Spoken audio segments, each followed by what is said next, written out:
नमस्कार, स्वागत है आपका। आज हम बात करने वाले हैं एक बहुत महत्वपूर्ण विषय पे। और ये विषय ऐसा है कि जिस पे लोग बहुत बात नहीं करते, लेकिन आने वाले 5 से 10 सालों में दुनिया का भविष्य यही विषय निर्धारित करेगा। इतनी महत्वपूर्ण बात है। हम बात करने वाले हैं आर्टिफिशियल इंटेलिजेंस के बारे में। और भारत में क्या हम कहीं पीछे तो नहीं छूट रहे हैं आर्टिफिशियल इंटेलिजेंस के विषय में? ये चर्चा इस वीडियो का विषय रहेगी। तो सबसे पहले तो आर्टिफिशियल इंटेलिजेंस है क्या? हिंदी में आप कृत्रिम बुद्धि कह सकते हैं। कोई भी मशीन अर्थात कंप्यूटर या कंप्यूटर, आप किसी भी ऐसी मशीन को बोलते हैं जो कि डेटा को प्रोसेस करता है। तो कोई भी मशीन जब ह्यूमन लाइक इंटेलिजेंस, मनुष्यों की तरह बुद्धि का प्रदर्शन करती है, तो उसको बोल देंगे आर्टिफिशियल इंटेलिजेंस। इसका अर्थ क्या हुआ? ये तो परिभाषा है। अर्थ ये है कि भाषा या फिर फोटो जनरेट करना, वीडियो जनरेट करना, जब कोई मशीन सीख जाती है और इस तरह से सीख जाती है कि उसकी जनरेट किया हुआ टेक्स्ट, हो सकता है पूरी किताब लोग उससे लिख दें और आप ये ना समझ पाएं कि ये मनुष्य ने लिखी है या मशीन ने लिखी है। ऐसा संभव है कि वो ऐसी अच्छी फोटो बना दे, और बना सकता है। आज की डेट में कैपेबिलिटी आ चुकी है कि आप कंफ्यूज हो जाएं ये सही में फोटो है या आर्टिफिशियल इंटेलिजेंस के द्वारा क्रिएट की गई है। और पहले ही हम देख चुके हैं वीडियोस पे तो काफ़ी कुछ कंट्रोवर्सी, काफ़ी कुछ विवाद भी हो चुका है। तो यही नहीं, कंप्यूटर का कोड यानी जो उसके प्रोग्राम्स हैं वो भी लिख सकती है, डेटा एनालाइज कर सकती है, और कुछ समय में इंडिपेंडेंटली डिसीजन मेकिंग के लिए, निर्णय लेने के लिए भी इसको आज नहीं तो 1-2 साल में आप देखेंगे। अभी भी ऐसे शुरुआती इसके वर्जन आ चुके हैं जो लोगों से बातचीत कर रहे हैं, डिसीजन ले सकते हैं। लेकिन जल्दी ही 1 से 2 साल में आप देखेंगे इसका महत्व बहुत अधिक बढ़ने वाला है। इतना अधिक कि इसके मिलिट्री एप्लीकेशंस भी हो सकते हैं, यानी कि वॉर में भी ये काफ़ी काम आ सकता है। तो एआई के बारे में अभी तक जो डेवलपमेंट्स हुए हैं, एक बार हम मोटा मोटा उसकी बात कर लें। शुरुआत इसकी होती है 2022 के लास्ट में, यानी एआई पब्लिक के लिए अवेलेबल इसके पहले थे, बट बहुत ही लिमिटेड सेंस में थे। ब्रॉड सेंस में शुरू हुआ 2022 के लास्ट में, जब ओपन एआई ने अपना एक फीचर निकाला, एक प्रोग्राम निकाला जिसको उसने नाम दिया चैट जीपीटी। ओपन एआई एक कंपनी का नाम है और काफ़ी बड़ी कंपनी है, एआई के क्षेत्र में अग्रणी कंपनी है। बाद में अभी इस पे माइक्रोसॉफ्ट का एक तरीके से अधिकार है, या माइक्रोसॉफ्ट का कंट्रोल है अगर वो ओन नहीं भी करती है तो। खैर, कुछ समय बाद ही बहुत सारी कंपनियां आ गई। Anthropic, Grok company Elon Musk की है। इलॉन मस्क ने ओपन एआई को फाउंड किया था, लेकिन बाद में उसको छोड़ दिया था। और अब दर्जनों और कंपनियां आ चुकी हैं जो कुछ ना कुछ कर रही हैं। कोई लार्ज लैंग्वेज मॉडल्स बना रहा है, यानी LLM। आप उससे प्रश्न पूछेंगे, आपके प्रश्न का वो उत्तर देगा। अभी हो सकता है वो उत्तर सही हो या गलत हो, ये एक अलग बात है, लेकिन जो डेटा होगा उसके आधार पे वो आपका उत्तर दे देगा। ठीक है। उसी तरीके से इमेज जनरेशन के लिए एआई आ चुके हैं। गूगल का है जैसे जेमिनाई, तो जेमिनाई LLM भी है, इमेज जनरेट भी करता है। चैट जीपीटी इमेज भी जनरेट करता है, LLM भी है। और यही नहीं, अब इमेज से वीडियो जनरेशन और म्यूजिक जनरेशन, इस तरह के भी एप्स और वेबसाइट्स और पोर्टल्स और सॉफ्टवेयर्स आ चुके हैं जो एआई बेस्ड हैं। खैर, चाइना, उसने क्या एफर्ट किए हैं उसके बारे में तो हमको बहुत अधिक पता नहीं है, लेकिन वो अपने स्तर पे ये उसने डिसाइड किया है कि एआई में हम टॉप पे जाएंगे। और हमें पता है कि चाइना के पास वो इंडस्ट्रियल कैपेबिलिटी है, सारी चिप्स वहीं मैन्युफैक्चर होती हैं कि वो करेगा। जहाँ तक चिप्स की बात है, तो इसमें आज की डेट में दुनिया की जो सबसे बड़ी कंपनी, सबसे वैल्यूएबल कंपनी है, उसका नाम है एनवीडिया। दुनिया की सबसे बड़ी की बात कर रहा हूँ मैं। ये Nvidia company basically graphical processing units या जीपीयू बनाती है। इतनी वैल्यूएबल कैसे हो गई?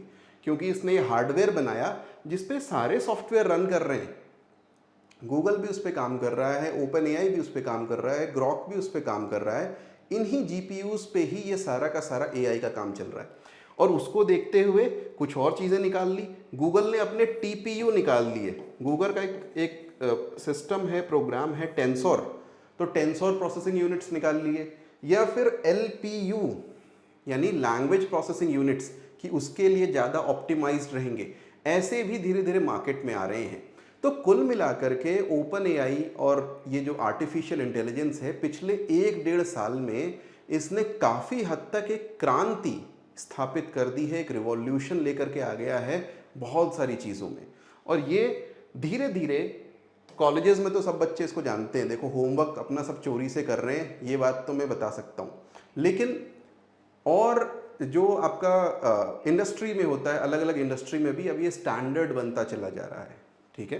बीच में मैं एक बुक रिव्यू कर रहा था तो मैंने देखा कि वो भी एआई से लिखी गई थी, क्योंकि मेरा काम रहता है काफ़ी तो मैं पहचान लेता हूँ। वैसे ही अभी मैं देख रहा था कि बीच में एक आर्टिकल था, हाई कोर्ट के एक फॉर्मर जज ने लिखा था, 100% मैं बोल सकता हूँ कि एआई का यूज़ करके लिखा गया था। सो न्यूज़पेपर में, इंडियन एक्सप्रेस में छपा था। ऐसे ही बहुत सारी चीज़ें।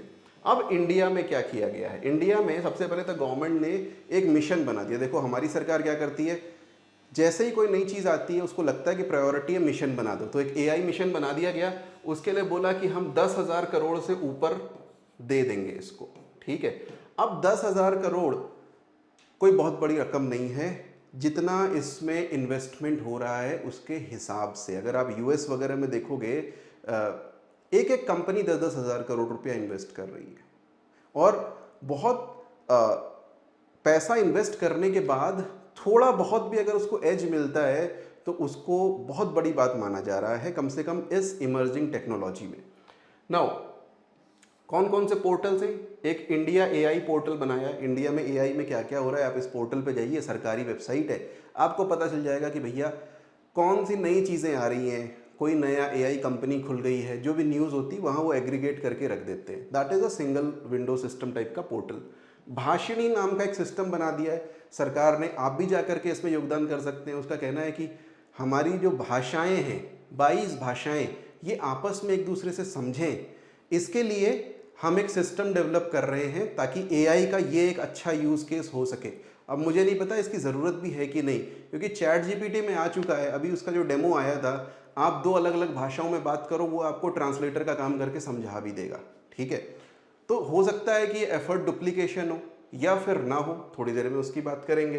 देन कॉन्फ्रेंसेज और समिट्स, सरकारी बाबू हैं तो उनको कॉन्फ्रेंस और समिट करनी है। अभी जुलाई में समिट है, उसके पहले कॉन्फ्रेंस थी लास्ट ईयर। काम कुछ हुआ हो ना हुआ हो, फाइलों का पेट जरूर भरना चाहिए, तो ये काम हमने अच्छा किया है। प्राइवेट एफर्ट्स भी कुछ कुछ हुए हैं, जैसे आप कभी सुनोगे कृत्रिम, ये ओला के जो ओनर हैं उनने शुरू किया हुआ है। कृत्रिम के साथ साथ ही अभी हाल में मैं देख रहा था, हनुमान नाम का एक एआई है, किसी ने बनाया है, और वो भी कुछ ऐसा ही है कि हम लैंग्वेज को इधर से उधर ट्रांसलेट करेंगे। बट इतना कैचअप नहीं कर पाए इंडिया में अभी भी। अगर जो कोई एआई यूज़ कर रहा है तो या तो जेमिनी यूज़ कर रहा है या फिर चैट जीपीटी यूज़ कर रहा है, रादर देन दीज। तो क्या ये इनफ है? मैं एक पिक्चर आपको दिखाना चाहूँगा। ये एक फ़ोटो है, इस फोटो को आप देखेंगे, इसमें बड़े बड़े जो पंखे दिख रहे हैं ना, और इसको कंपेयर करो इस कार की साइज से। ये कार है यहाँ पे और ये पंखा है, ठीक है, यहाँ ये बड़ा सा ट्रक है, तो और ये तीसरी मंजिल पे है, राइट। तो ये जो बड़े बड़े पंखे हैं, इलॉन मस्क ने अभी ये ट्वीट किया और बताया कि मैं ये पंखे लगा रहा हूँ, ये मेरी कूलिंग यूनिट है जीपीयूज को ठंडा करने के लिए। 500 मेगावाट की पावर वहाँ पे वो कंज्यूम होगा, जो पूरा सिस्टम बना रहा है टेक्सास में। 500 मेगावाट में पूरा शहर चल जाता है एक ठीक ठाक साइज का, ठीक। तो कुल मिलाकर के एक फैसिलिटी पे इतना इन्वेस्टमेंट हो रहा है, तो हम भारत में तो ऐसा नहीं देख रहे हैं ना। एआई कंपनी इलॉन मस्क क्या कर रहा है, सॉफ्टवेयर पे काम कर रहा है, हार्डवेयर खरीद रहा है। He is not making hardware. Software पे, सिस्टम्स पे अगर इतना खर्चा हो रहा है तो हार्डवेयर पे कितना खर्चा होगा, ये आप सोच लीजिए। और अब आप अंदाजा लगाइए कि क्या हम पर्याप्त कर रहे हैं या कहीं हम पीछे तो नहीं छूट रहे। कृत्रिम, हनुमान वगैरह मैंने बताया, इतना यूज में नहीं है, और नहीं वो उस लेवल के एडवांस्ड हैं, क्योंकि हम तब जगह जब ओपन एआई ने अपना रिलीज कर दिया। ऐसा नहीं कि ओपन एआई पहला था, 10 साल से इसकी बात चल रही है। 10 साल पहले, उससे भी पहले आईबीएम का एक सिस्टम था जिसका नाम था वॉटसन, और वो खबर मुझे याद है 10-15 साल मैंने पढ़ी थी पहले, कि वॉटसन जो क्वेरीज आंसर कर रहा है वो डॉक्टर्स और लॉयर्स को भी बीट कर दे रहा है। अभी भी वॉटसन जो है वो उन्होंने पब्लिक डोमेन में निकाला नहीं है, केवल अपने पेड सब्सक्राइबर्स के लिए वो लोग रखते हैं IBM वाले। तो हम तो अब जगे हैं, अब हमने काम करना शुरू किया है, गवर्नमेंट के कुछ एफर्ट्स हैं, लेकिन कई जगह डुप्लीकेशन है और मुझे नहीं लगता कि बहुत इफेक्टिव एफर्ट्स अभी तक हमको देखने में आए हैं।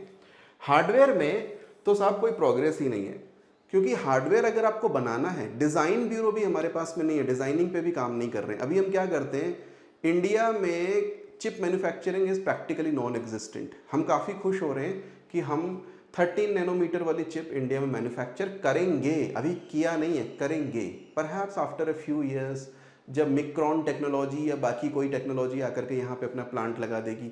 वो लगा रही थी तो अभी HD कुमारस्वामी का बयान आता है, जो हमारे माननीय मंत्री जी हैं, कि बताइए इतना ज़्यादा खर्चा करने की क्या ज़रूरत है।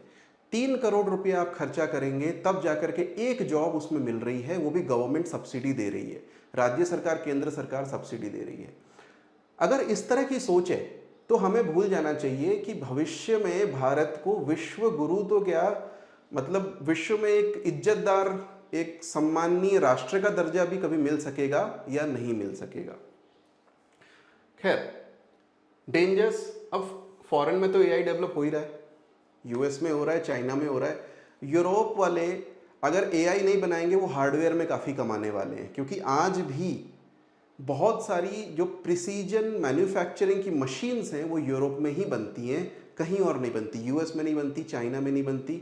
वो आपको लेनी पड़ेंगी स्विट्ज़रलैंड से, जर्मनी से, वहाँ से आएंगी और तभी काम बनेगा। सब कोई पैसा कमा रहा है, अफ्रीका, साउथ अमेरिका, इंडिया, यहाँ पे कुछ प्रोग्रेस अगर नहीं देखने को मिली तो होगा क्या, किस तरह के डेंजर्स हैं। पहली चीज़ तो देखो, कंप्यूटर साइंस में एक टर्म होता है GIGO, garbage in garbage out. कूड़ा अंदर जाएगा तो कूड़ा बाहर आएगा। कहने का मतलब क्या है कि जो भी ट्रेनिंग डेटा होगा, AI अपने आप से तो कुछ थोड़ी बना रहा है, उसको पहले डेटा दिया गया है ना, 10 GB, 5 GB और कितने टेराबाइट्स, GB तो नहीं, TB की बात हो रही है। उतने टेराबाइट डेटा जब आप चैट GPT को या किसी सिस्टम को दे रहे हो, उसके बेसिस पे वो आंसर कर रहा है, क्योंकि फैक्ट्स उसको कहाँ से मिलेंगे। अब उसको जो फैक्ट मिल रहे हैं, ट्रेनिंग डेटा मिल रहा है, वो बायास्ड है। कैसे? वो हिंदू फोबिक हो सकता है, वो रेसिस्ट हो सकता है, और उसी के बेसिस पे वो आंसर निकाल रहा है। तो ये चीज़ देखने में आती है। आप कभी चैट GPT से पूछोगे कि वो भगवान राम के ऊपर कोई जोक सुनाए, वो सुना देगा। अल्लाह के ऊपर जोक सुना के दिखा दे, वो नहीं दिखाएगा। क्यों? क्योंकि ट्रेनिंग डेटा में उनके बायस है, और वो जो आंसर्स भी कर रहे हैं ना, उसमें भी उन्होंने लिमिट्स लगाई हुई। तो ये foreign AI, this is just an example. आप सोचो किस तरह की आइडियोलॉजी वह आउटपुट करेगा और जो दुनिया में छाने वाली है आज की डेट में। दूसरा, इंडियन क्वेरीज एंड डेटा। हम भी क्वेरी करते हैं ना, चैट GPT से पूछते हैं, कई बार अपनी पर्सनल सिचुएशन लोग लिख के पूछ रहे हैं, कई बार कंपनी का डेटा डाल के पूछ रहे हैं कि भैया एनालाइज कर दो। ये सब कहाँ जा रहा है? US में जा रहा है। कैसे जा रहा है? US में जो उसका डीप स्टेट है, यानी NSA, FBI, CIA, जो वहाँ की सिक्योरिटी एजेंसीज हैं। आपको एक बात बता दूं, अभी पिछले हफ्ते OpenAI जो सबसे बड़ी कंपनी है, उसके बोर्ड ऑफ डायरेक्टर्स में NSA के एक्स चीफ को रखा गया है। अब NSA के एक्स चीफ का वहाँ पे क्या काम है? उन्होंने कहा हम सिक्योरिटी, साइबर सिक्योरिटी की बात करेंगे। अरे वो तो यार 60 साल 70 साल का बुढ़ा होगा, उसे क्या आपको पता है कि साइबर सिक्योरिटी होता है? उसे कुछ नहीं पता। उसे बस इसलिए रखा गया है क्योंकि गवर्नमेंट ऑफ अमेरिका US से जो है ना, वो हर जगह टैब रखती है, हर कंपनी में, कि क्या हो रहा है, कैसे हो रहा है। अगर कोई बेनिफिट है किसी का, अगर अमेरिका को एज मिल सकता है, अमेरिकन मिलिट्री को एज मिल सकता है, वो छोड़ते ही नहीं है उस चीज़ को। And definitely this will be used for snooping. लोगों की बातें सुनने के लिए, लोगों की बातें जानने के लिए इसको यूज़ किया जाएगा। ये 100% गारंटी है। ठीक है, जाएगा ही जाएगा। Then the danger of being left behind. अब 17th 18th सेंचुरी में क्या हुआ? यूरोप में इंडस्ट्रियलाइजेशन हुआ, इंडिया में नहीं हुआ, आज तक नहीं हो पाया। अभी क्या है? डिजिटल रिवॉल्यूशन आई है अभी, यानी 20-30 साल पहले इंटरनेट में आज भी टॉप 10 कंपनीज में कोई इंडियन कंपनी नहीं है। इंडिया सबसे बड़ा कस्टमर है इंटरनेट का, इंडिया में सबसे ज़्यादा पॉपुलेशन है, लेकिन यूट्यूब इंडिया का नहीं है, गूगल इंडिया का नहीं, अमेजन इंडिया का नहीं, फेसबुक इंडिया का नहीं, ट्विटर इंडिया का नहीं, कोई भी बड़ी कंपनीज उठा लो, उसमें इंडिया की नहीं है। और ऐसा कोई बड़ा कंट्री नहीं है जिसकी अपनी कोई टॉप की वेबसाइट ना हो। चाइना का तो अपना पूरा इकोसिस्टम है, रशिया का अपना पूरा इकोसिस्टम है, वो गूगल फेसबुक पे डिपेंडेंट नहीं है, वो व्हाट्सएप पे डिपेंडेंट नहीं है। यहाँ तक कि इंडोनेशिया भी ट्राई कर रहा है कि उसका अपना इकोसिस्टम हो। टॉप 10 वेबसाइट्स में देखोगे ना तो इंडोनेशिया की भी वेबसाइट मिल जाएगी, जापान की वेबसाइट मिल जाएगी, इंडिया की कोई वेबसाइट नहीं है। तो हमारा जो डिजिटल इकोसिस्टम है ना, हम क्रिएट करते रहते हैं कि हाँ चलो, जैसे ये वीडियो यूट्यूब पे आ रहा है, लेकिन अगर इंडिया का यूट्यूब होता तो और अच्छा होता। तो इसी तरीके से यहाँ भी हम पीछे छूट जाएंगे और ये होने वाला है। डिजिटल कोलोनाइजेशन की शुरुआत यहीं से होगी, क्योंकि सारा डिजिटल डेटा जिसके पास में होगा, he will rule the digital world. और हम क्या हैं, हम केवल यूजर्स हैं। और फ्री यूजर्स जो होते हैं वो प्रोडक्ट होते हैं, वो अपने आप में प्रोडक्ट हैं, वो यूजर नहीं है, कस्टमर नहीं है, क्योंकि आप कुछ पे नहीं कर रहे हो। ठीक है, आपका जो पर्सनल डेटा है that is the product. Jobs पे जो असर पड़ेगा वो पड़ेगा। अब देखो, लोग कहते हैं कि एआई आएगा तो एआई में जॉब्स भी तो क्रिएट होंगी, जो जॉब जाने वाली हैं। भाई साहब, वो जॉब्स इंडिया में नहीं क्रिएट हो रही। ठीक है, दो jobs are being created in USA and China and Europe and even Taiwan and other countries. Bharat में सिर्फ आप क्या कर रहे हो, एआई पे रैपर लगा दे रहे हो। रैपर मतलब आपने लिया चैट जीपीटी, उसके बाहर से उसका ब्रांडिंग चेंज कर दिया, बोला ये है हमारा AI. That is not creation of jobs. ये करोगे भी तो चिंदी चोरी वाली छोटी छोटी जॉब्स बढ़ेंगी, बड़ी जॉब्स इसमें नहीं आने वाली हैं जब तक हम भारत में सॉफ्टवेयर या हार्डवेयर, और हो सके तो दोनों में तगड़ा इन्वेस्टमेंट ना करें। Right, so these are the dangers, ये खतरे हैं। तो करना क्या चाहिए? पहली चीज, फोकस्ड एफर्ट्स। ब्लैंक चेक दो कि भैया जितना खर्चा करना है करो, हमको एक इंडिजिनस एआई चाहिए, स्पेशली जो इंडियन लैंग्वेजेस में काम करे, हिंदी में काम करे, कन्नड़ा में काम करे, तमिल में काम करे, असमीज में काम करे, गुजराती में काम करे, ताकि भारत के चप्पे चप्पे में जो पॉपुलैरिटी हो वो भारतीय भाषा में भारतीय कंसेप्ट्स की हो, न कि हम वहाँ के कंसेप्ट और वहाँ का कल्चर और वो विचारधारा लेकर के सब जगह फैले। पहली चीज़ तो ये। और इसके लिए इतना महत्वपूर्ण है कि मैं कहता हूँ अनलिमिटेड पैसा दे दो, नियर अनलिमिटेड पैसा। ब्लैंक चेक दो, $10 बिलियन, $20 बिलियन, जितना लगता है, फर्क नहीं पड़ता। अभी जो भारत में आया था Sam Altman, head of OpenAI, तो किसी ने बोला कि हम इंडिया में एआई बनाएंगे, तो वो हंसने लगा, बोला आप नहीं बना सकते। ठीक है, और ये बात सही है, बिना इन्वेस्टमेंट के हम नहीं बना सकते हैं। क्यों? क्योंकि हमारे पास में न ह्यूमन रिसोर्सेज हैं। इंडिया के जो इतने अच्छे अच्छे ह्यूमन रिसोर्स हैं सब यूएस में काम कर रहे हैं। हमारे पास बहुत अच्छे, आप कहोगे कि हार्डवेयर मैन्युफैक्चरिंग भी नहीं है, और पैसा भी नहीं लगा रहे हैं कि ह्यूमन रिसोर्स बाहर से ही लेकर के आ रहे हैं। यूएस की खास बात क्या है, वो इंडिया, चाइना, सब जगह से ह्यूमन रिसोर्स लेके आएगा और अपने यहाँ क्रिएट कर देगा कोई चीज़। ये चीज़ हमें भी ट्राई करनी चाहिए। इसके लिए कितना भी पैसा लगे, this is too important to lose track of. Secondly, private जो भी एफर्ट कर रहा है, ठीक है, कोई बात नहीं। हम कहते हैं छोटा सा एफर्ट होगा ना, उसको बोलो कि भैया तुम हिंदी में करो, तुम गुजराती में करो, और उस एफर्ट को टैक्स फ्री कर दो कि भाई तुम करो। और अगर तुम्हारा ये सक्सेसफुल होता है तो जो सब्सिडी मिल रही है, फिलहाल तुम्हें कोई टैक्स नहीं देना। ऐसे ही कुछ ना कुछ इंकरेजमेंट देने पड़ेंगे, वरना इस रेस में अगर पीछे रह गए तो बहुत सालों तक भारत को फिर से पछताना पड़ेगा। विश्व गुरु बनने का जो सपना है वो पूरा नहीं हो पाएगा। Thank you very much. I will see you again. Bye bye.